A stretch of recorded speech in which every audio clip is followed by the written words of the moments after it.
Transcurridas 2 semanas largas de las presidenciales de Venezuela, el régimen de Nicolás Maduro insiste en adjudicarse la victoria sin demostrarlo, sin exhibir las actas que en poder de la oposición le atribuyen el triunfo a su candidato, Edmundo González Urrutia. El virtual fraude, consumado por medio de los tres poderes del Estado, fue confirmado, entre otros, por el Centro Carter, testigo presencial de comicios que no se adecuaron a parámetros y estándares internacionales de integridad electoral, textuales palabras, y que, por tanto, no pueden considerarse democráticos.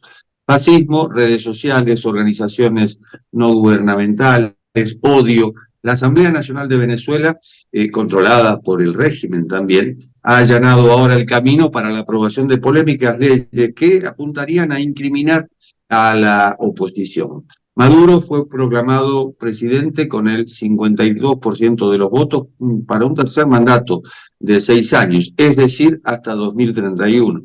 La oposición, liderada por María Corina Machado, reivindica la victoria de González Urrutia y considera que el régimen está utilizando palabras como golpe de Estado y una guerra civil, e inclusive la posibilidad de que sean arrestados los líderes de la oposición.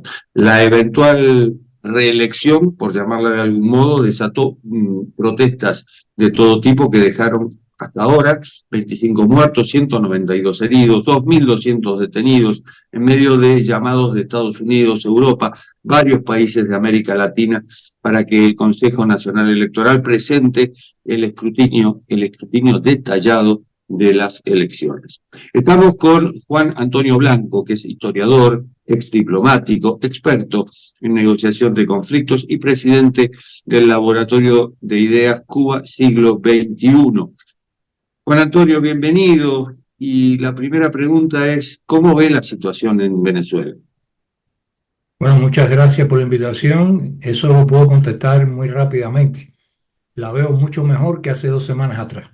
O sea, durante bastante tiempo hubo un debate, incluso de gente que simpatiza con un cambio democrático en Venezuela, sobre si era correcto, aceptado o no, si valía la pena o no ir a un ejercicio, entre comillas, electoral contra el régimen de Maduro, porque se sabía que este régimen no iba a aceptar una derrota, que iba a hacer todo lo posible por hacer trampa. De hecho, el Centro Carter no solamente se refirió al resultado de las elecciones, se refirió a todas las trampas que hicieron por el camino cuando no le dieron tiempo a la oposición para dirigirse directamente a la población, etcétera, etcétera, etcétera. O sea, todas las reglas del juego se las saltaron. Y la última que pretendían saltarse era la de presentar unos votos fraudulentos.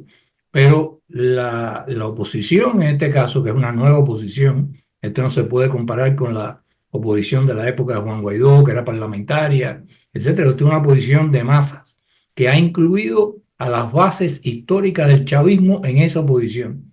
Y esa oposición logró diseñar un esquema para poder hacerse de las actas y evidenciar ante el mundo entero, no solo ante el pueblo de Venezuela, el fraude que se estaba cometiendo.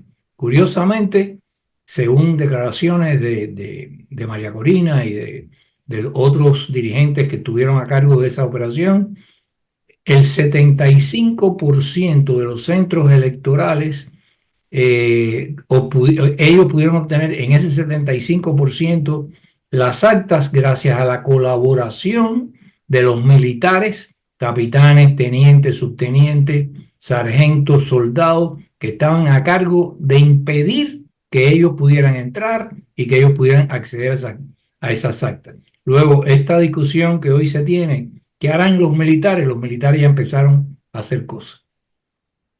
Los militares conservan entre 11 y 12 ministerios dentro del actual gobierno de Venezuela. Pero los militares no se pueden reducir a la cúpula militar corrupta, comprada por el sistema. O sea, en Cuba nosotros tenemos ejemplos incluso históricos. La revolución del 33 fue la más, digamos, sonada ante la del 59. En ella tuvo una participación fundamental el elemento, el estamento militar bajo, y la dirigió esa insubordinación un sargento taquígrafo que se llamaba Fulgencio Batista, que después se convirtió en presidente de la República, democrático en aquella época y democráticamente electo. Incluso la Constitución del 40, muy democrática, fue adoptada en época de su mandato y después se volvió un dictador cuando quiso retornar al poder por vía de un golpe de Estado. Y una cosa que escuché recientemente a Beatrice Rangel, que me llamó mucho la atención, ella dice que es preferible no llamar a esto un golpe de Estado por parte de Maduro, que es preferible llamarlo una confiscación de la soberanía del pueblo, porque eso sí está estipulado como un crimen internacional, mientras que un fraude en las elecciones no está cubierto por alguna regla específica internacional. Venezuela, al igual que Nicaragua, siguen el modelo de la dictadura cubana. Sí, cada una con sus especificidades, por supuesto, pero en el caso sobre todo de Venezuela, ha habido un proceso muy singular de coloniaje de Cuba, que era un país, digamos, más pequeño, menos rico, más depauperado en aquel momento que Venezuela, que ha logrado mediante la infiltración de la superestructura de poder, mediante primero el golpe de lograr ganar unas elecciones democráticamente a través de Chávez y después apuntalarlo, cooptando por una parte a la población con políticas sociales progresistas en aquel momento, mientras robaban el resto del erario nacional, y por otra parte cooptando todas las estructuras de mando de la inteligencia, las Fuerzas Armadas, etcétera.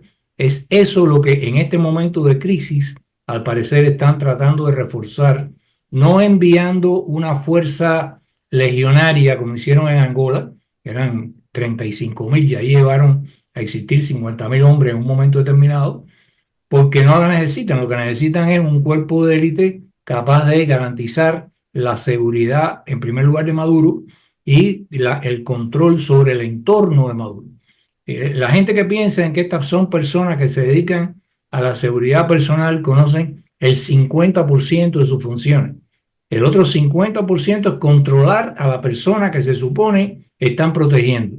Si el día de mañana una escolta se filtrara, la escolta de Maduro, que está en algún tipo de arreglo con los Estados Unidos o un país europeo para escapar de allí, los que le van a meter una bala en la cabeza van a ser ellos mismos. Usted es experto en resolución de conflictos y la pregunta del millón es ¿cómo se resuelve este conflicto?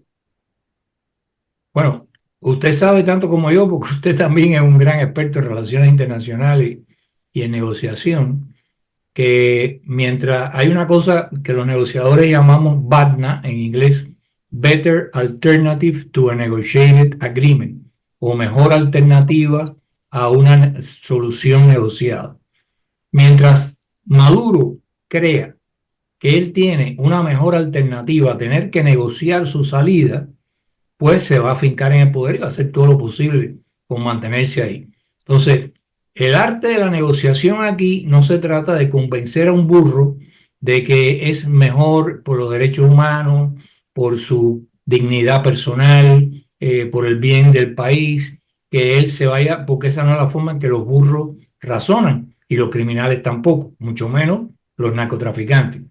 A él hay que llevarlo a esa conclusión de que no tiene un BATNA por vía de una combinación de incentivos para que pueda buscar una salida y de gigantescas presiones que él crea que son creíbles. Por ejemplo, hay personas que creen que todas las cosas que se lograron en Sudáfrica fue por la vía pacífica, por la vía, digamos, de la resolución pacífica de conflictos, o las que lograron incluso, por ejemplo, los propios afronorteamericanos en Estados Unidos.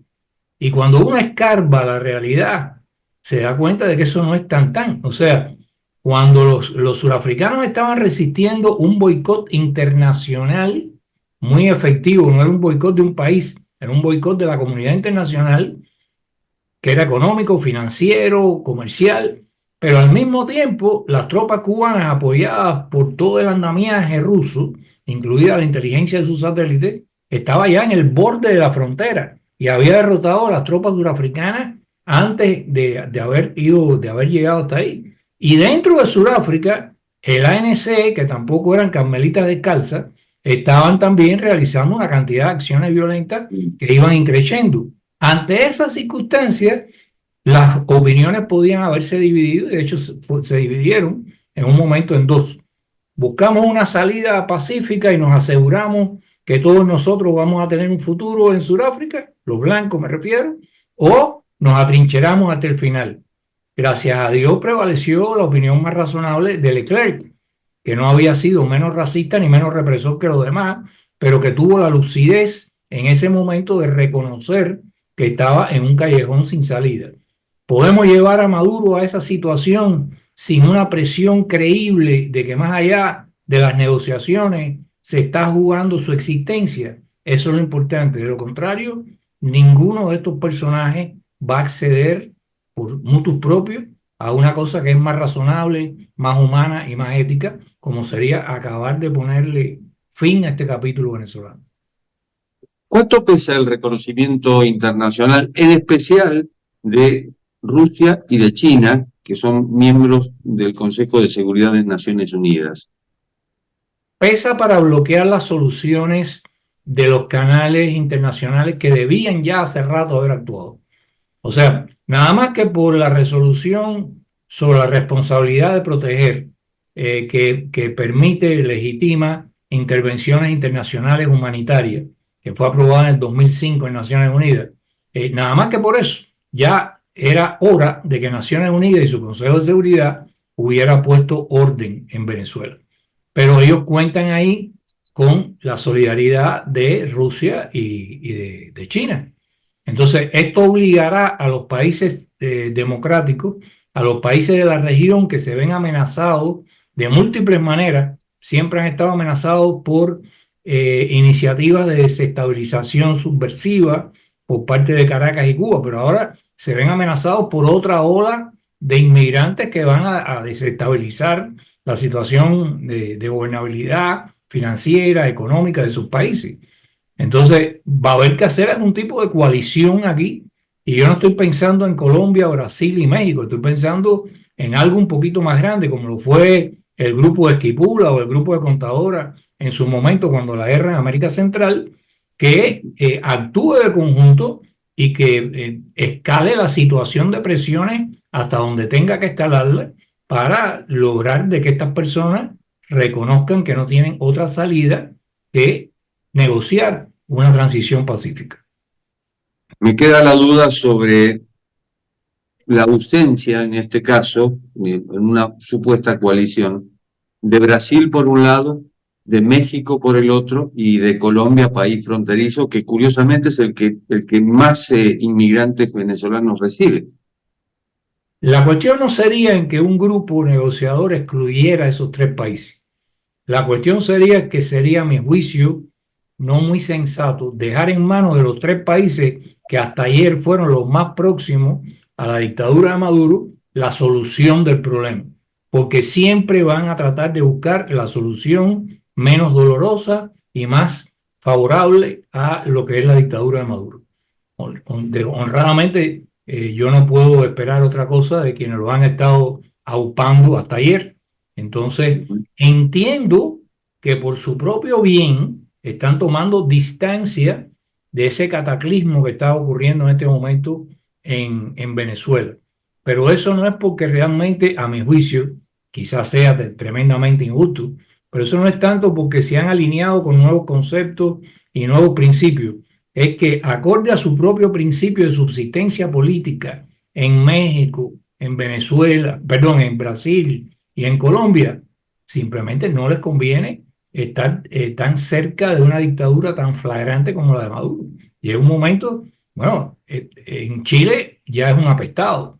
O sea, y Chile nadie puede dudar de que la coalición, incluso que está en poder, más allá del partido de Boric, es una coalición de izquierda, pero simplemente no es posible aceptar la situación. Y es muy curioso que esto es un parteaguas en la izquierda latinoamericana al menos. O sea, estamos viendo cómo el partido de Lula se posiciona plenamente al lado de Maduro, pero Lula como gobernante toma distancia.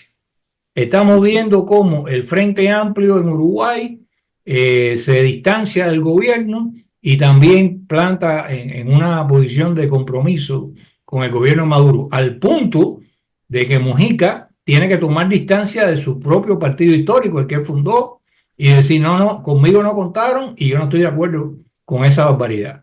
Entonces, aquí se está creando realmente, para beneficio ya regional, una mejor comprensión de que hay que la izquierda, o la llamada izquierda, tiene dos alas, una democrática y otra autocrática.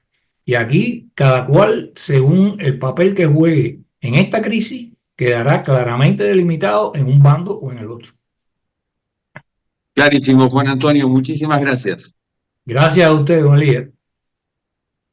Y esto ha sido Cuarto de Hora, el programa de Cadal TV que se retransmite en el canal E de Buenos Aires. Nos reencontramos en la próxima. Chao.